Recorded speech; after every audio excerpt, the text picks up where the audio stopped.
নমস্কার। যুক্তি তর্ক সঙ্গে অর্কই আপনাদের স্বাগত। আপনাদের সঙ্গে আমি অর্কপ্রভ সরকার। অগাস্ট মাসের 4 তারিখ থেকে যে সপ্তাহটা শুরু হয়েছে, 5 তারিখ থেকে যে সপ্তাহটা শুরু হয়েছে, আপনার 11 তারিখ পর্যন্ত ঘটনার ঘটা বললে কম বলা হয়। আমাদের পড়শি বাংলাদেশের ক্ষমতার পালাবদল, হাসিনাকে কার্যত এক কাপড়ে দেশ ছাড়তে হয়েছে ভারতের আশ্রয়ে। বাংলাদেশে দুষ্কৃতিরাজ কায়েম হয়েছিল শুক্রবারের আগে পর্যন্ত। বহু মানুষের প্রাণ গেছে, সম্পত্তি লুটপাট হয়েছে, মাতৃশক্তি নিপীড়নের শিকার হয়েছেন এবং বাংলাদেশে ধর্মীয় সংখ্যালঘুরা মৌলবাদের নিশানায় রয়েছেন। একটা ইন্টারিম সরকার হয়েছে, নোবেলজয়ী অর্থনীতিবিদ মোহাম্মদ ইউনূস তার প্রধান, তার হাতেই 27টি দপ্তরের দায়িত্বে উপদেষ্টা মণ্ডলী আছে। বৈষম্য বিরোধী ছাত্র আন্দোলনের থেকেও দুজনকে ওই অ্যাডভাইজারি কমিটিতে রাখা হয়েছে। ইতিমধ্যে বিএনপি বলেছে তদারকি সরকারের উচিত যত তাড়াতাড়ি সম্ভব নির্বাচন করা। বিএনপির দাবি তারা ক্ষমতায় আসবেন। জামাত নির্বাচন চায়, আর জামাতের যা ধ্যান ধারণা, সেই ধ্যান ধারণার সঙ্গে মোহাম্মদ ইউনূস কিন্তু খাপ খান না। মোহাম্মদ ইউনূস অনেকটাই পশ্চিমী আচার ব্যবহারে অভ্যস্ত। সেখানে র্যাডিক্যাল জামাতের সঙ্গে মোহাম্মদ ইউনূসের খুব একটা বনিবনা সম্ভব নয়, কিন্তু বিএনপি এবং জামাতকে গুড হিউমারে রাখতেই হবে এই মুহূর্তে বাংলাদেশে। বিএনপির বিভিন্ন নেতারা হুঙ্কার ছুটছেন ভারতকে লক্ষ্য করে যে শেখ হাসিনাকে আশ্রয় দেওয়ার জন্য ভারতকে পস্তাতে হবে। একটা জিনিস কান খুলে শুনে নিন, বিএনপি জামাতের লোকজন যদি আমাদের এই অনুষ্ঠান দেখেন, সীমান্তের ওপারে ভারতকে ধমকিয়ে চমকিয়ে কিছু হবে না। এটা কিন্তু অন্য ভারত। আপনারা যত ধমকাবেন আমরা চুপ করে সহ্য করব একটা সময় পর্যন্ত, কারণ we cannot change our neighbours. কিন্তু বামন হয়ে চাঁদে হাত দেওয়ার চেষ্টা করবেন না, তাহলে কিন্তু ফল ভুগতে হবে। আমাদের 140 কোটি দেশ, আপনাদের দেশের যে জনসংখ্যা, উত্তরপ্রদেশের জনসংখ্যা তার থেকে বেশি, এবং ভারত ছাড়া বাংলাদেশ বলে কিছু অস্তিত্বই থাকতো না। ন্যূনতম কৃতজ্ঞতা বোধটুকু থাকা দরকার বাংলাদেশের মাটিতে যারা এখন ভারতকে হুমকি দেওয়া স্পর্ধা দেখাচ্ছেন। আমরা চিরকালই শান্তি সম্প্রীতির পক্ষে। প্রতিবেশী দেশে যে সরকারই আসুক না কেন, সেই সরকারের সঙ্গে আমরা আমাদের কূটনৈতিক সম্পর্ক রাখবো। বাংলাদেশের বিকাশ, গণতন্ত্র, সাধারণ মানুষের সঙ্গে ভারতবাসীর যোগাযোগ, এগুলো যাতে আরো বাড়ে তার জন্য ভারত সরকার সর্বদা সচেষ্ট হবে। কিন্তু আমাদের কেউ যদি হুমকি দেয় পস্তাতে হবে, তাহলে একটু জেনে রাখুন আমাদেরও সহ্যের সীমা আছে। বাংলাদেশে স্বাধীনতার সময় 71 সালে 23% হিন্দু ছিল। সেই হিন্দু পপুলেশন কমতে কমতে এখন 27% এসে দাঁড়িয়েছে।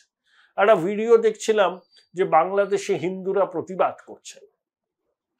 তারা দয়া দাক্ষিণ্য চান না, তারা অধিকার চান। জামাতের শীর্ষ নেতা ঢাকার ঢাকেশ্বরী মন্দিরে গিয়ে সেখানকার লোকজনের সঙ্গে কথা বলেছেন দুর্গাপুজো অর্গানাইজ করতে কোনো অসুবিধা হবে না।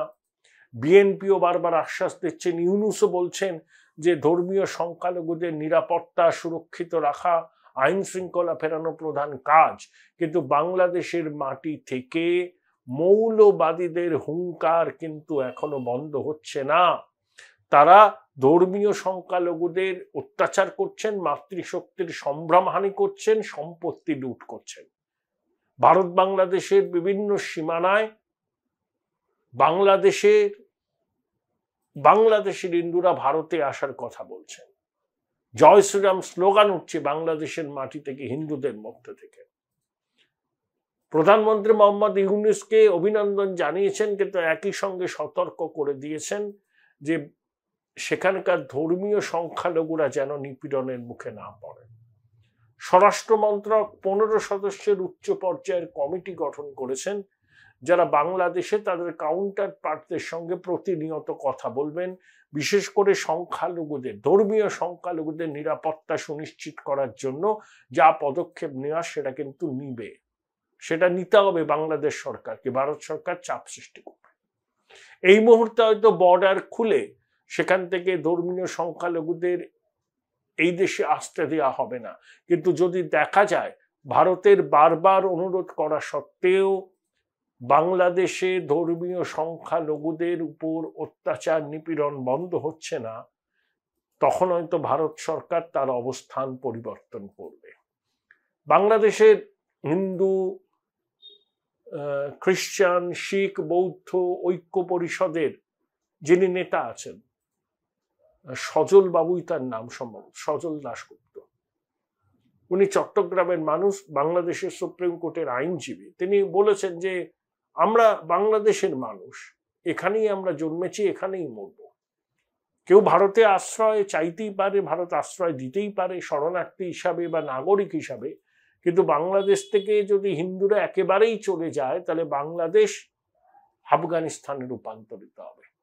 তাই বাংলাদেশে যে 1 কোটির কাছাকাছি হিন্দু আছেন, তাদের জীবন সম্পত্তি রক্ষা করার দায়িত্ব বাংলাদেশ সরকারের, এবং তারা যাতে নির্ভয়ে স্বাধীনভাবে নিজেদের ধর্মাচরণ করতে পারেন সেটা দেখার দায়িত্ব বাংলাদেশ সরকারের। ভারত সরকার নিরন্তর চাপ সৃষ্টি করবে।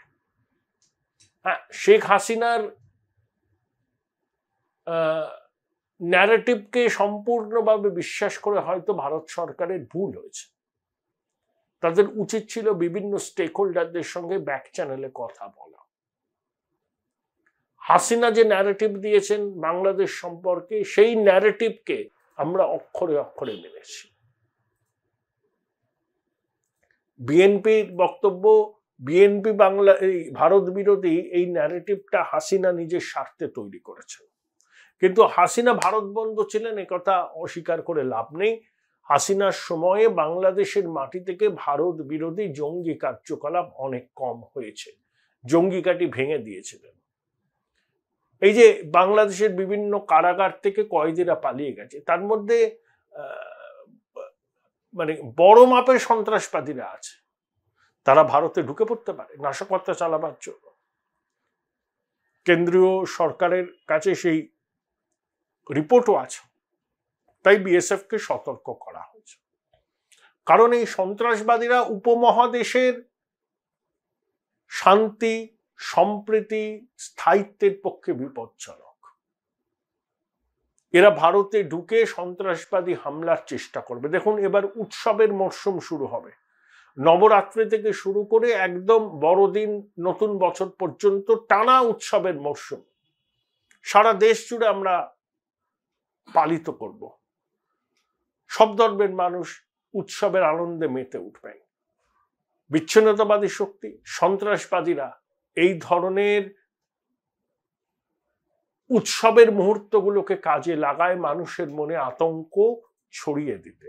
আর বাংলাদেশের টালমাটাল যে কখন সেখানে গণতন্ত্র পুনরুদ্ধার হবে, কখন মৌলবাদীদের দাঁত নখ ভেঙে যাবে, অনেক সময় ভাঙবে কিনা আদৌ সন্দেহ আছে। কারণ জামাত চায় শরিয়া চালু করতে,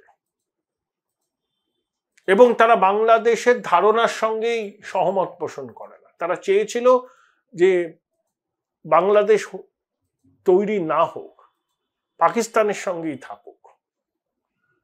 তাই তারা তো এবার ক্ষমতার অংশীদার হবেই, তাদের তো প্রভাব বাড়বে। তারা সব আন্ডারগ্রাউন্ড থেকে বেরিয়ে ঢাকায় দপ্তর খুলে মাতব্বরি শুরু করেছে। তাহলে বাংলাদেশের ডেমোক্রেসি কতটা রেস্টোর হবে, কতটা ফ্রি অ্যান্ড ফেয়ার ইলেকশন হবে, এসব নিয়ে বিস্তর প্রশ্ন আছে। ছাত্ররা যদি একটা -2 ফর্মুলা সত্যি করে ইমপ্লিমেন্ট করতে পারেন, নো খালেদা, নো হাসিনা, এবং তারা যদি সত্যি নতুন বাংলাদেশ করতে চান, তাহলে এই মৌলবাদী জামাত, বিচ্ছিন্নতাবাদী শক্তি, হেফাজতে ইসলাম, এদের বিরুদ্ধে তাদের পথে নামতে হবে। হাসিনা স্বৈরাচারী ছিলেন, গণতান্ত্রিক ব্যবস্থাকে কলুষিত করেছেন, পুলিশ স্টেট করেছিলেন, গুপ্তচররা বিরোধী দলের। Join Indian Institute of Hotel Management now. Right choice, right decision. সমর্থক নেতাদের নজর রাখতো, গুম ঘরে চালান করত, মিথ্যা মামলায় ফাঁসাতো। এই অভিযোগগুলো মিথ্যে নয়, কিন্তু হাসিনার অপসারণ তারা চেয়েছিলেন, সেটা সম্ভব হয়েছে বহু প্রাণের বিনিময়ে। কিন্তু এখনো ওই ছাত্ররা যদি নতুন বাংলাদেশ, সে বাংলাদেশের মূল মন্ত্র হবে গণতন্ত্র, প্রকৃত ধর্মনিরপেক্ষতা, ধর্মাচরণের স্বাধীনতা, সেটা যদি তারা গড়ে তুলতে অঙ্গীকারবদ্ধ হন, তাহলে মৌলবাদী শক্তির বিরুদ্ধেও তাদের রাস্তায় নামতে হবে। সেটা তারা পারবেন। হাসিনাকে ক্ষমতাচ্যুত করেই তারা যদি মনে করেন যে তারা নতুন বাংলাদেশ গড়বেন, ভুল ভাবছেন। বাংলাদেশের মধ্যে এখনো অনেক মৌলবাদী শক্তি আছে। এই মৌলবাদীরাই বলে ভারত যাদের মামা বাড়ি, বাংলা ছাড়ো তাড়াতাড়ি। এরাই বলে আমরা হলাম তালিবান, বাংলা হবে আফগানিস্তান। বাংলাদেশের যে আন্দোলন ছাত্ররা করেছেন, তারা নিশ্চয়ই দেখেছেন যে তালিবানির কায়দায় সেখানে পুলিশকে মেরে ব্রিজের নিচ থেকে ঝুলিয়ে দেওয়া হয়েছে। তাহলে ফ্যানাটিজম, মৌলবাদ বাংলাদেশের গভীরে যে প্রবেশ করেছে, সেটা নিশ্চয়ই বৈষম্য বিরোধী ছাত্র আন্দোলন যারা করেছেন তারা জানেন। তারা যদি নতুন বাংলাদেশ গড়তে চান, তাদেরকে কিন্তু তাদের দেশের মাটিতে যে মৌলবাদী শক্তি মাথাচাড়া দিচ্ছে, তাদের বিরুদ্ধেও তাদের সংঘবদ্ধ প্রতিবাদ করতে হবে। তখনই তারা আমাদের বিশ্বাস অর্জন করতে পারবেন। তারা যদি প্রতিশ্রুতিবদ্ধ হন, অঙ্গীকারবদ্ধ হন, ধর্মনিরপেক্ষ, মুক্ত চিন্তার, সব ধর্মের মানুষের সমান অধিকারের বাংলাদেশ তৈরি করতে পারেন, তাহলে নিশ্চয়ই প্রতিবেশী দেশ হিসেবে ভারত স্বস্তি পাবে, সম্পর্ক মজবুত হবে।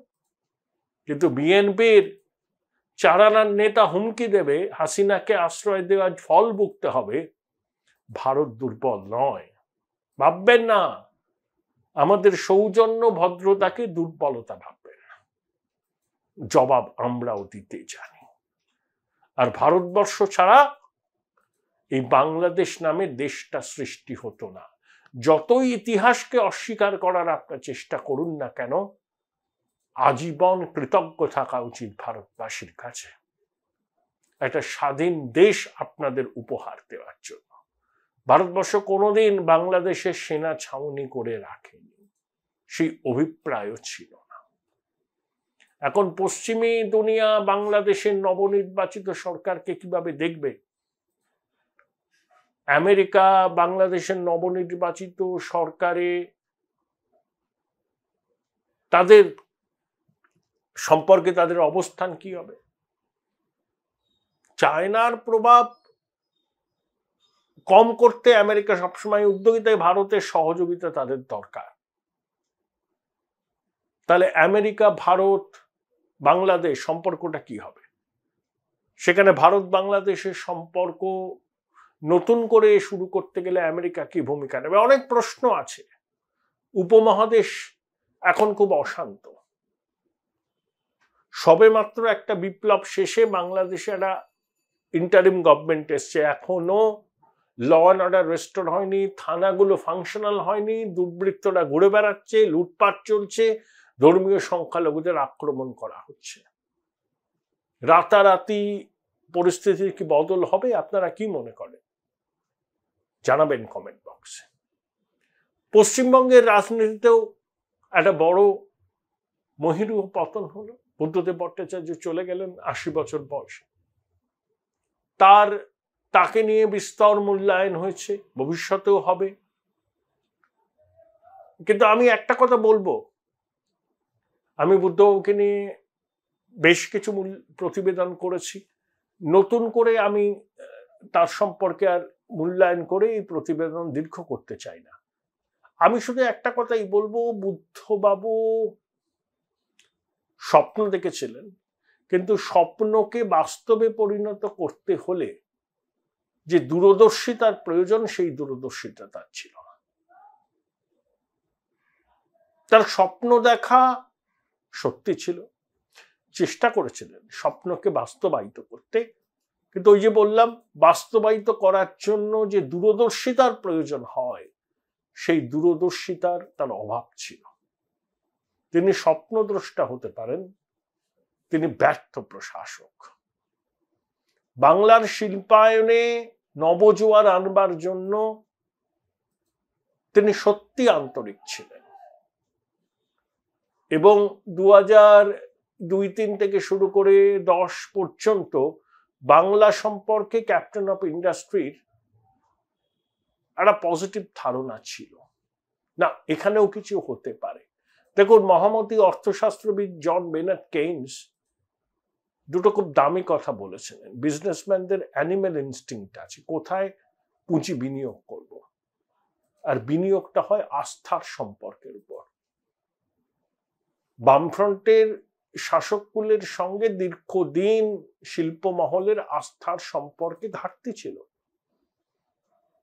তার পিছনে দায়ী বামেরা। চলছে না, চলবে না, টাটা বিড়লার কালো হাত ভেঙে দাও, গুড়িয়ে দাও, কম্পিউটারে আসার বিরোধিতা করা, সবই তারা করেছেন। যুক্তফ্রন্ট আমলে এসইউসির মন্ত্রী ছিলেন সুবোধ মারুজ্জে, শ্রমমন্ত্রী ছিলেন, তার নামই হয়ে গেছিল ঘেরাও মন্ত্রী। শিল্প বিমুখ মানসিকতা বামফ্রন্ট সরকার চালিয়ে দিয়েছিল। ওয়েলথ ক্রিয়েটার মানেই হচ্ছে শত্রু, বেনামি পয়সার মালিক, এই ধারণা সর্বত্র চালিয়ে গিয়েছিল।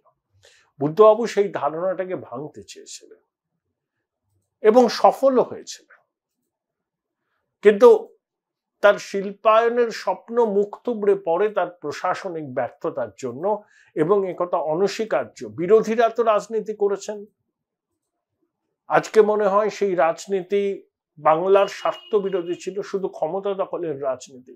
কিন্তু বাম শরিক এবং সিপিএম এর অনেকের ভূমিকাও কিন্তু সেই সময় সঠিক ছিল না।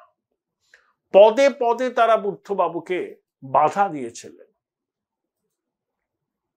বুদ্ধবাবু অনেক চেষ্টা করেছিলেন, পারেননি। শরিকি বাধা, দলের বাধা, সিটুর বাধা, কৃষক সভার বাধা, পর্বত প্রমাণ বাধা পেরিয়ে তাকে এগোবার চেষ্টা করতে হয়েছিল। অনিল রায় বেঁচে থাকলে পরে হয়তো দলের বিষয়ে বাধাটা অনেক কম হতো, কিন্তু অনিল রায় ছিলেন না, সেটা বুদ্ধবাবুর কাছে ব্যক্তিগত লস। তাই বুদ্ধবাবুকে বাঙালি মনে রাখবে একজন স্বপ্নদ্রষ্টা, সংস্কৃতি মনস্ক মানুষ হিসাবে, এবং একই সঙ্গে ব্যর্থ প্রশাসক হিসেবে। Here lies a man who meant well, tried a lot, but failed. Here lies his epitaph, but he did not be ashamed. বুদ্ধবাবুর সম্পর্কে এটাই আমার মূল্যায়ন। তবে সব থেকে হৃদয়ে নাড়িয়ে দেওয়া যে ঘটনাটি ঘটেছে, সেটি আর্জি করে এক ডাক্তারি পড়ুয়া ছাত্রীর মর্মান্তিক মৃত্যু, খুন, শারীরিক নির্যাতনের পর।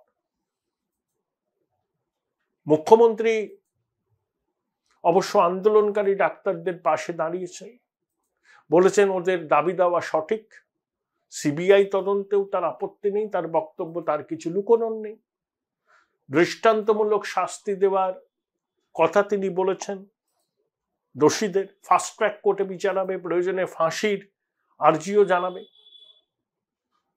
কিন্তু হসপিটাল জুড়ে চলা দালাল চক্র,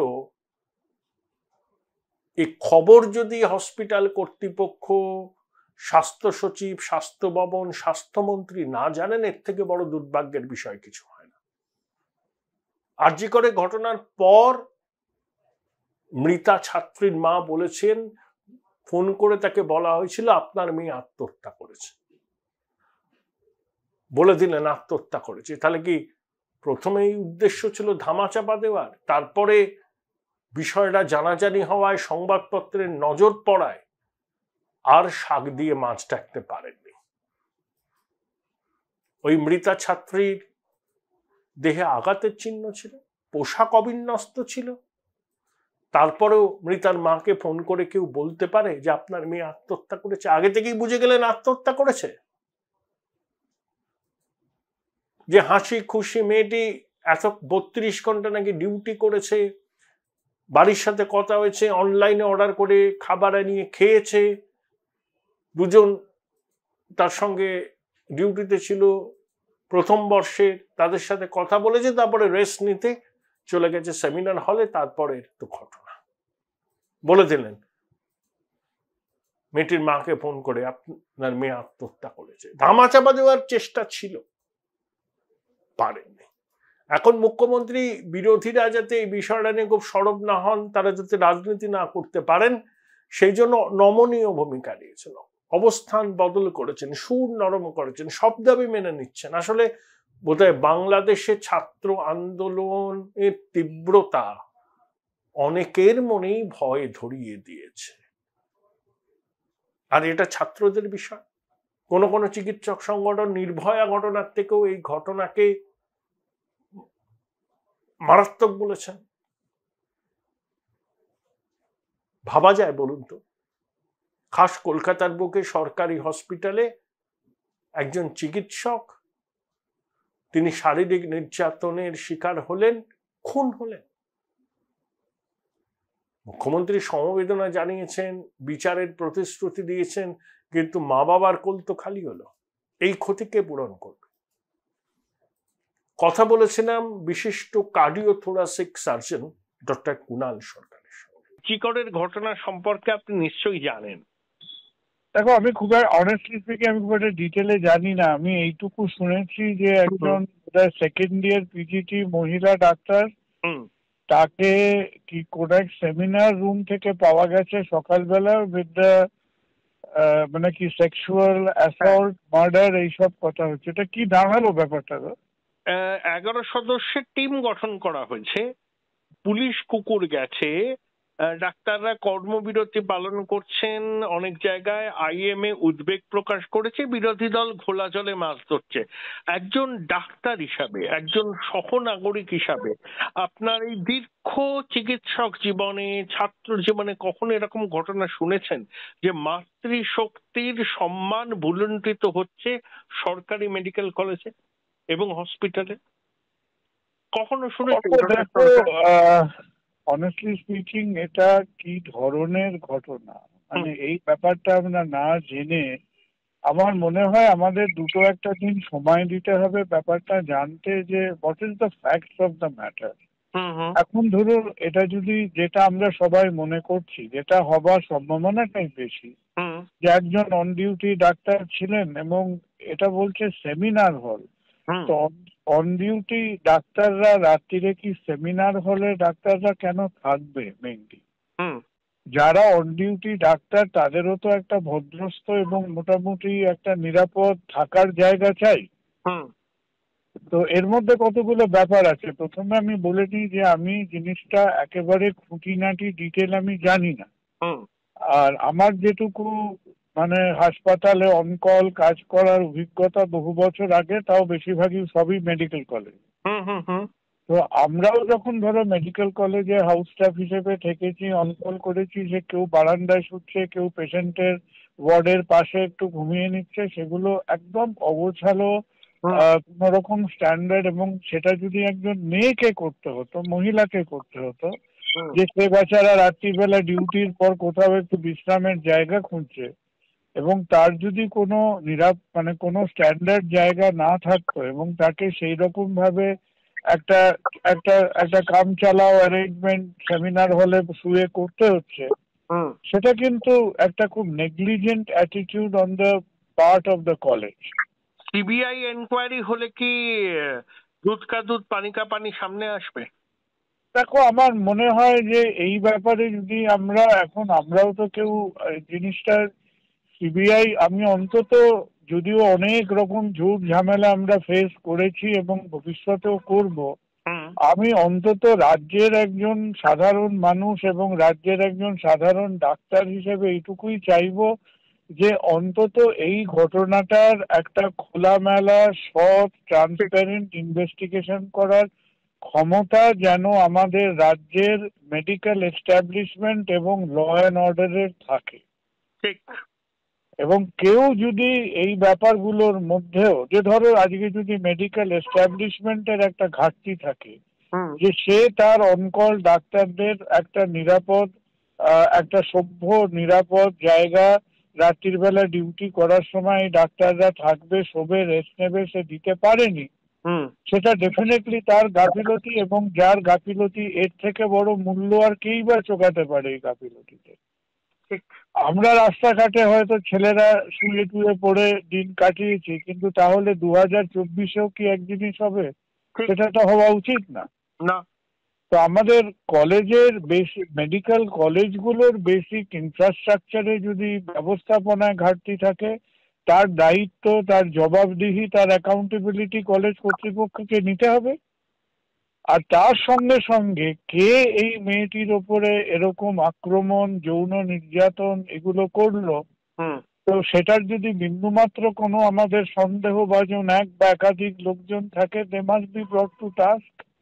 আর এই জিনিসটাকে ইনভেস্টিগেট করতে গিয়ে both at the college level and at the criminal লেভেলের দুটো অ্যাসপেক্ট আছে। যে কলেজ লেভেলে আমাদের কি ব্যবস্থাপনা আছে, কেউ তো একটা 5 স্টার হোটেলে থাকতে দিতে চাইছে না। সবাই বলছে যে ডাক্তাররা অনকল করবে, ডাক্তাররা থাকবে, তাদের মোটামুটি একটা নিরাপদ ব্যবস্থা আছে কিনা। আর যদি সেই অব্যবস্থার সুযোগ নিয়ে এক বা একাধিক লোক এই উপর আক্রমণ করে থাকে, তাহলে একটা মেডিকেল কলেজের পরিবেশের মধ্যে এই যে তারা সাসপেক্টেড বা সন্দেহভাজন কে কে থাকতে পারে, কে বা কারা থাকতে পারে, সেটা কেউ জানে না, সেটা হওয়াটা অত্যন্ত আনলাইকলি। ঠিক, অত্যন্ত আনলাইকলি। ঠিক। হ্যাঁ, আমরাও মানে 8-10 বছর সরকারি মেডিকেল কলেজের পরিবেশে কাটিয়েছি। হ্যাঁ, এবং ওখানে সবাই জানে, লেট আস বি ফ্র্যাঙ্ক, যে সবাই চেনে যে কে ডাক্তার, কে অডাক্তার, কে কোন ওয়ার্ডের, কে জিডিএ, কে সাপোর্টিং স্টাফ, সবাই জানে। তো যদি সন্দেহভাজন কেউ থাকে, তাদের একদম উইদাউট এনি কম্প্রোমাইজ সামনে আনা হোক। আর মেডিকেল কলেজ লেভেলে আর মানে কি বলবো, আমাদের ল অ্যান্ড অর্ডার ইনভেস্টিগেশন লেভেলে আশা করি অন্তত এইটাকে সৎভাবে ইনভেস্টিগেট করার মতো আমাদের সাহস বা মেরুদণ্ড থাকবে।